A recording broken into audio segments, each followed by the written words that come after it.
Hi, this is Michael Becker, and welcome to today's installment of Mobile Insights from mCordis. And with me today is Paul Gray, the Director of Platform Services from Kik. And Kik is an upstart, really super innovative new messaging and over-the-top communications platform to help people communicate with each other, but also to help brands find a way to be able to engage and interact with those people as well. So, Paul, welcome. Thank you very much for joining us today. Thanks for having me. And let's start out. What's Kik all about? Sure. So Kik is a smartphone messaging app. We have over 275 million users on Kik, and about 40% of US teens use Kik. So we're very much a messaging platform for teens and young adults. They use Kik daily to send photos, videos, text messages. They can send each other GIFs. They can share content they found on their favorite app or website through Kik. And they're using it really just to have their kind of normal, everyday, private conversations that they would have with their friends. Chatting and connecting. And how does Kik differ from all of the other messaging apps that are out there, say a Snapchat or a Facebook Messenger or Yik Yak or any number of the different acronyms that are out there? Yeah, it's really interesting. I mean, it's a very crowded space, and I think it shows that people have, they've really de-aggregated and unbundled their services and have lots of different apps on their phones for different use cases. So I think one of the ways I look at it is some services are public broadcast channels and others are private messaging channels. So I'd say things like Instagram and Snapchat and Twitter are effectively a public broadcast channel. You are generally consuming content. You're looking at other people's tweets or stories or posts. You might make a comment on them. You might post your own content. And it all kind of goes out into this loud, noisy room, and there's different ways that you can find stuff like hashtags that you might be interested in. But ultimately, it's about, I'm sharing some content out. Some people may or may not see it, but really it's about me kind of distributing that. Where we see Kik and people like Facebook Messenger and WeChat is more in that private communication. So it's the place where you're talking with friends about something specific. So it could be we're trying to work out what time the movie on Friday we're going to go watch, which session will we go see. So we're chatting about that. Or we're talking about something cool that happened on a TV show that we like. So it's more that private conversation that happens with smaller groups of people rather than the public shouting out what's going on. Fantastic. And on your website, you talk about there is a way for marketers to kind of be part of that private conversation. And how does that work in the Kik environment? So there's a couple of ways now I can take you through how we've rolled this out. Everything that we do has a very user-centric approach. So one thing that's unique about Kik compared to a lot of other messaging apps is there aren't really any ads in Kik. There's no pop-ups or banners or things that kind of fly in as you're doing something. Because messaging is such a personal thing, I think it would feel very off-putting if you opened your messenger and saw an ad like right at the top of the stream. It'd be like it's spam, effectively, an email. So we don't do anything of that nature. So we've thought about how do we build things that are user-controlled and user-relevant. And I can talk through a couple of them. I'll do them one by one, and then we can pause and ask questions. But they're Kik's promoted chats and bots platform, GIFs, which is something new, and Kik Points, which is a rewards program. So I'll start with promoted chats. This is something that we launched originally in the summer of 2014. And it was an interesting beginning as to how we came up with this. Effectively, you can think of it as a chatbot or an AI that sits within Kik that you literally chat to and send it messages. It's not going to a person, it's going to a machine. We've had a chatbot called Kik Team for quite a long time, and its purpose has been to help onboard new users and answer questions. So if you ask the Kik Team bot, how do I change my profile photo? It can answer that question and tell you what to do. But at the same time, we saw people sending it lots of unique and funny messages, so we started adding more and more content in and giving it a bit of a personality to the Kik Team bot. So a couple of years ago, we launched Promoted Chats, which was the beginning of Kik's chat or bot platform. And we worked with partners like Funny or Die, and since that time, I've worked with everyone from MTV to Comedy Central, Spotify, Burger King, all of whom have created these kind of chat-based interactions where users are talking to a brand and they might be getting something in return, be that text, be it photos, be it a coupon, be it video, be it some early insight into some event or some new product release. So let's pause on that one real quick. Can you give me an explanation of how Burger King used this? So Burger King used this to launch their chicken fries, and then later on another campaign for spicy chicken fries.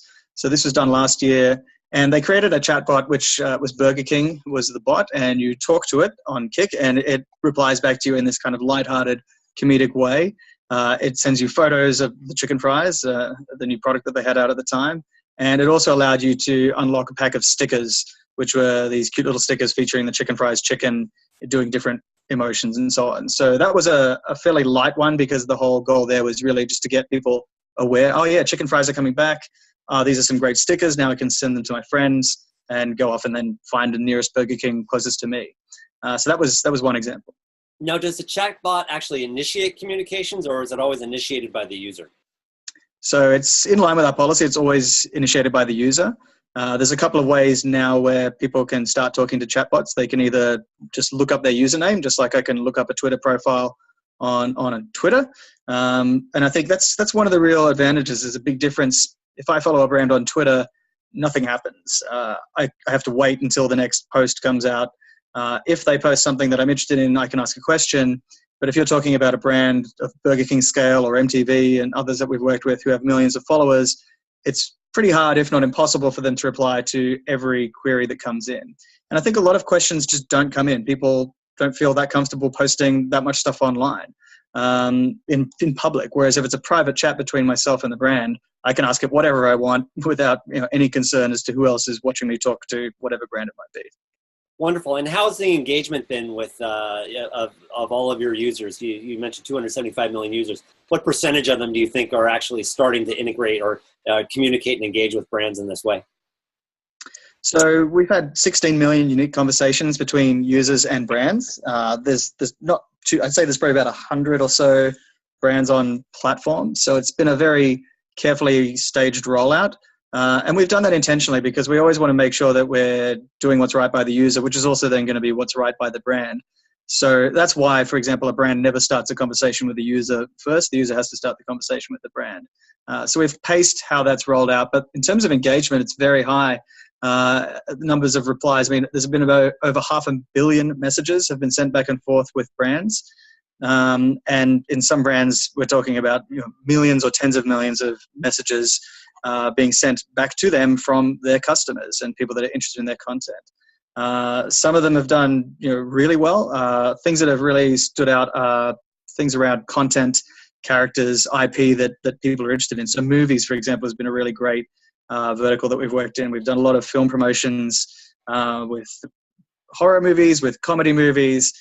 We did one late last year with The Maze Runner with Fox, which was a really cool execution where you were chatting to this chatbot that was called Talk to Wicked. And if you're familiar with the story of The Maze Runner, Wicked is the evil, omniscient organization in the movie. So the idea was you actually feel like you're a character in the second movie, and you make these choices, and depending on what you say, different things happen. You get different content back from the movie. They sent out exclusive gifts, which people loved and immediately started finishing the quest and sharing their content on other social platforms. So where there's a lot of creativity, there's really high engagement. So Paul, as we've been talking about the platform, one of the things you mentioned was this idea of bridging that digital and physical world with what you call kick codes. Can you explain that a little bit? Absolutely, yeah. So a big focus for us is how do we really connect people from when they're out in the real world walking around doing things, and our teenagers are going to the mall, they're going to the movies, they're going to restaurants, they're hanging out at the beach, festivals and so on. How do we connect them to a brand in a really fast, easy way? And everyone is familiar with QR codes and the concept. It always sounded great on paper. You can scan this code and something happens. But a couple of challenges. One is that generally no one has a QR code reading app. So are you going to go to the effort to download one and install it just to see what happens?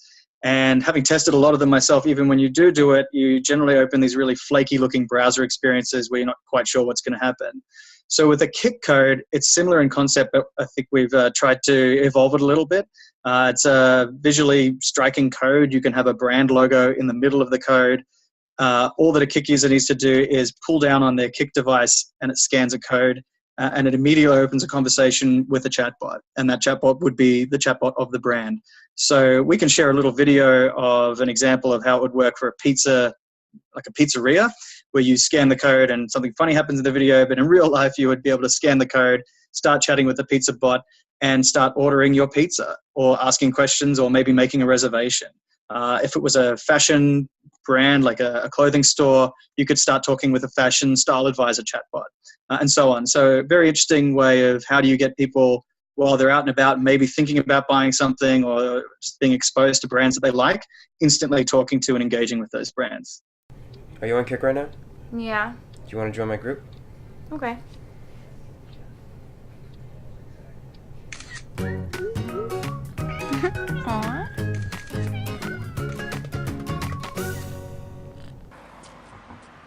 Hungry? Yeah.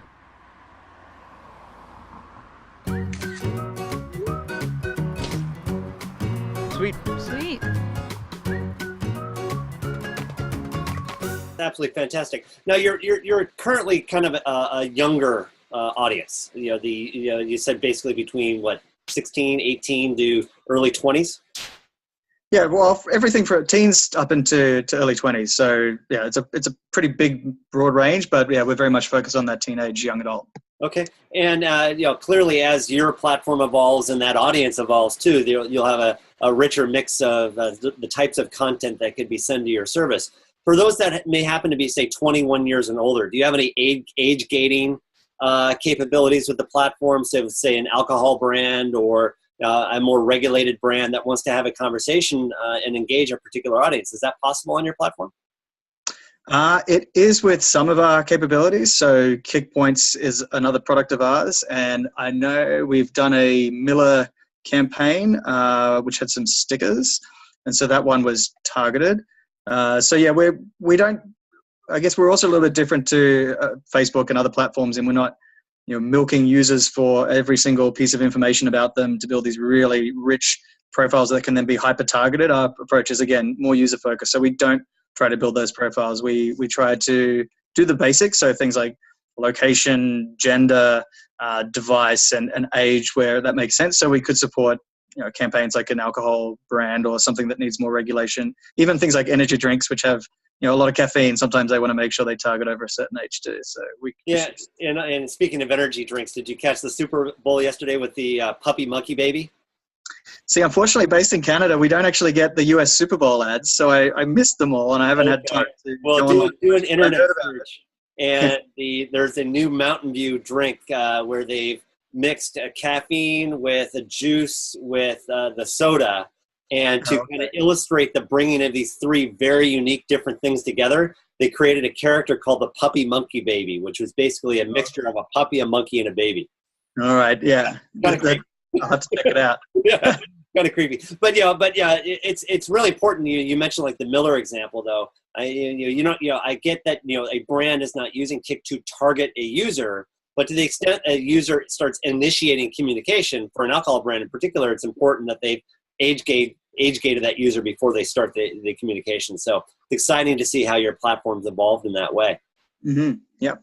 So what's next? For example, you've created this really unique platform for both doing chats as well as doing sharing of GIFs and images. But what just dawned on me as well is the new Amazon Echo platform and Alexa. I could see Kick being and integrating a skill with Alexa where I could actually initiate communication, much like what Campbell's has done with Campbell's Kitchen, where I could say, "Hey, Campbell's Kitchen, give me a recipe. What's for dinner tonight?" Mm-hmm. And that integration, that vocal engagement would have Campbell's Kitchen recommending a dinner recipe for me this evening. So, given that, if you were to build, have you thought about building, say, an Amazon Echo skill, so people could be integrating with their Kick community through other platforms like the voice activated control of Echo? Yeah, it's definitely something we're exploring, and it's really a journey. So the first chatbots were very basic, very, very dumb chatbots. You would say one thing, it would give you one reply back.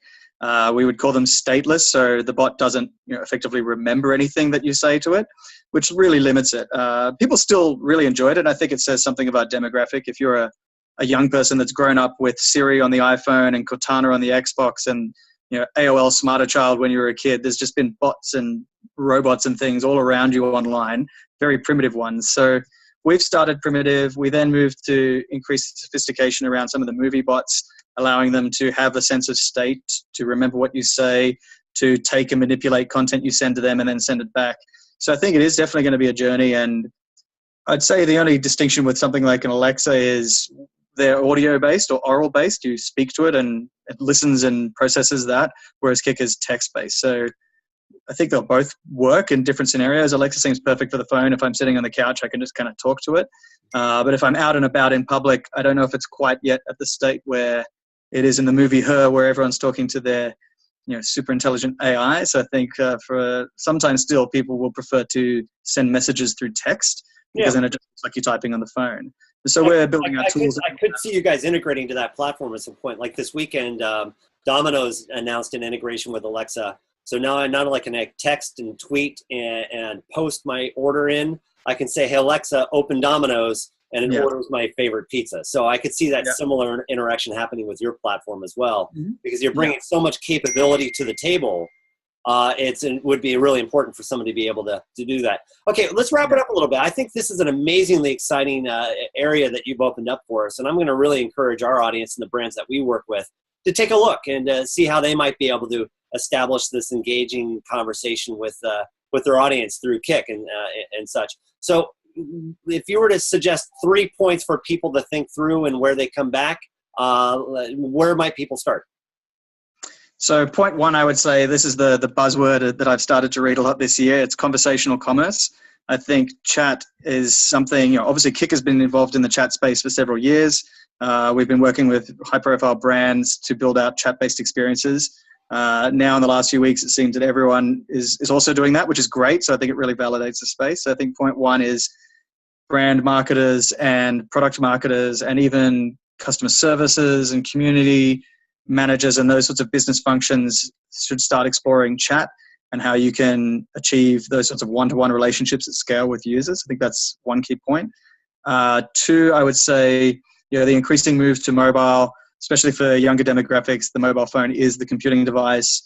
Anything that's desktop-centric or trying to balance across multiple iterations is really going to be a challenge. And three, I think something that's really, from my perspective, is it's about opt-in and wanting to engage with content. So the Super Bowl is a great example. Like the ads are on Super Bowl, but there's a lot of hype and build up before that. There's a lot of creative campaigns which try to get people involved.